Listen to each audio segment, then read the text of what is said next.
Bonjour, je voulais apporter quelques petites précisions cet après-midi par rapport au fonctionnement de la collectivité.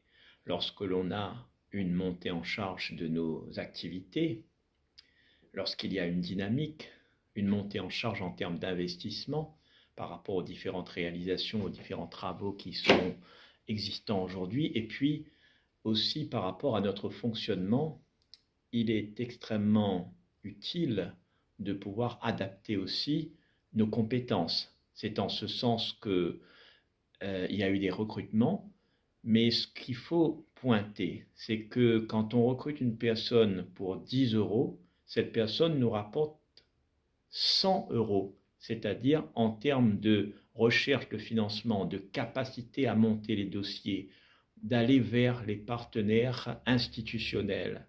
Et d'ailleurs, à titre d'exemple, pour avoir rencontré des collègues d'autres collectivités venant de l'outre-mer, ils se rendent compte, malheureusement, que l'absence de matière grise dans leur collectivité empêchait, que ce soit à Mayotte ou en Guyane, et même au niveau des Antilles, ils nous faisaient la remarque des difficultés pour suivre les dossiers, monter les dossiers et d'obtenir les financements, notamment en ce qui concerne les fonds européens et même au niveau de l'État, cela semble de plus en plus compliqué. D'où la nécessité de prendre des gens compétents pour faire gagner les avirons.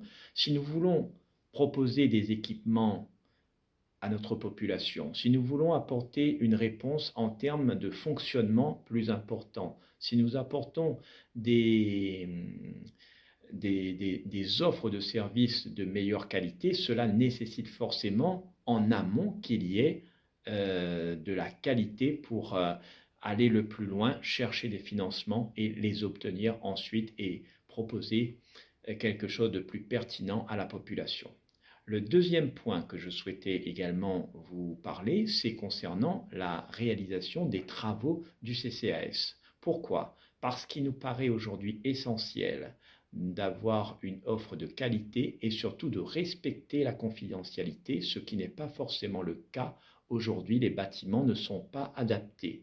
Il y a une nécessité, il y a même une urgence pour que nos populations, surtout nos populations, lorsqu'elles franchissent les bâtiments du CCAS, souvent ce sont des personnes qui viennent nous formuler une demande parce qu'elles sont en difficulté. À partir de là, ces personnes ont besoin d'avoir des bâtiments équipés pour éviter que les autres autour entendent ce qui est dit, ce qui est rapporté.